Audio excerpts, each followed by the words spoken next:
भुवनेश्वरी महाविद्यास्तोत्रम्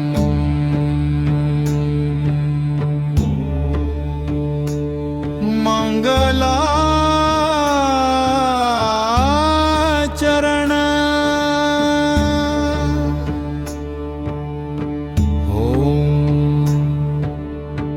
श्रीं ह्रीं भुवनेश्वरे नमः।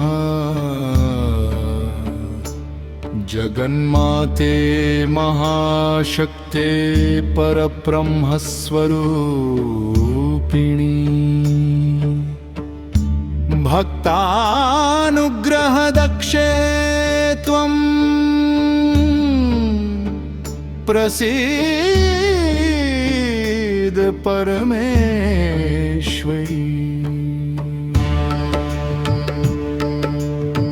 उद्यद्भानुसहस्राभान् रक्तवर्णां मनोहरं चन्द्रकलावतं साढ्यां त्रिनेत्रां वरदां शिवां पाशाङ्कुशधरां देवीं स्मितवक्त्रां दयार्णवां विश्वाधारां महाभोग्यां भुवनेशीं भजाम्यहम्।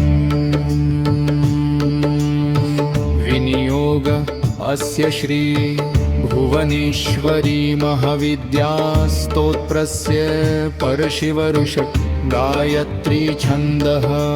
श्री भुवनेश्वरी महाविद्यास्तोत्रस्य परशिवऋषि गायत्री छन्दः। श्री भुवनेश्वरी महाविद्या देवता ह्रीं बीजं श्रीं शक्तिः ऐङ्किलकं मम सर्वाभीष्टसिद्ध्यर्थे जपे विनियोगः। ॐ परशिवऋषये नमः शिरसि गायत्री छन्दसे नमः मुखे। श्री भुवनेश्वरी देवतायै नमः हृदि ह्रीं बीजाय नमः गुह्ये। श्रीं शक्तये नमः पादयो ऐङ्किलकाय नमः सर्वाङ्गे।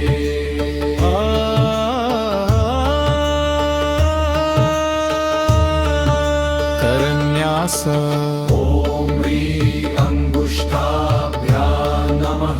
ॐ श्री तर्जनीभ्यां नमः। ॐ मध्यमाभ्यां नमः। ॐ ह्रीं अनामिकाभ्यां नमः। ॐ श्री कनिष्ठिकाभ्यां नमः। ॐ करतलकरपृष्ठाभ्यां नमः। अङ्गन्यास ॐ ह्रीं हृदयाय नमः। ॐ श्रीं शिरसे स्वाहा। ॐ शिखायै वषट्। ॐ ह्रीं कवचायहम्। ॐ श्री नेत्रत्रयाय वौषट्। ऐं अस्त्राय फट्। अर्गदा भुवनेशि जगन्मातर्देहि मे भक्तवत्सले ज्ञानं शान्तिं च सौभाग्यं भुक्तिमुक्तिं च सर्वदा। कीलकम् अहङ्कारकृतं बन्धं संशयं कर्मजं तमः वत्प्रसादेन देवेशि नश्यतु हृदि सर्वदा। कुञ्जिका ह्रीं श्रीं ऐं भुवनेशानि विश्वद्वारप्रकाशिनम् हृदयस्य गुह्यकुञ्जी प्रसादेन प्रदर्शय। स्तोत्रम्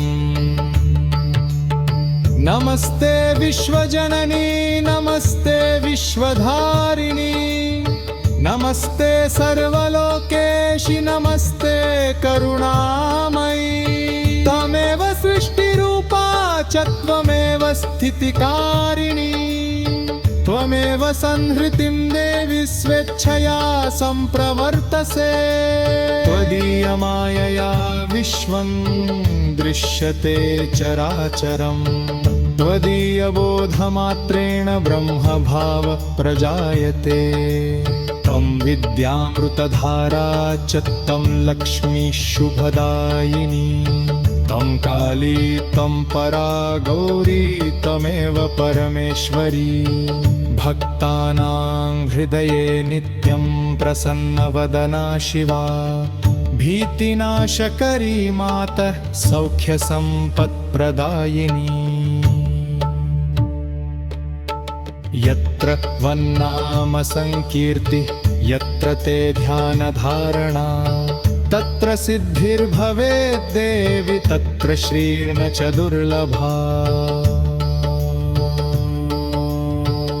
अनन्तकोटिब्रह्माण्डनायिके विश्वमोहिनी प्रसीद परमेशानि भुवनेश्वरी परमवनेश्वरी यक्श्रद्धया पठेन्नित्यं स्तवं भक्तिसमन्वितः तस्य चित्ते वसेद्देवी भुवनेशी निरन्तरम् इति श्री भुवनेश्वरी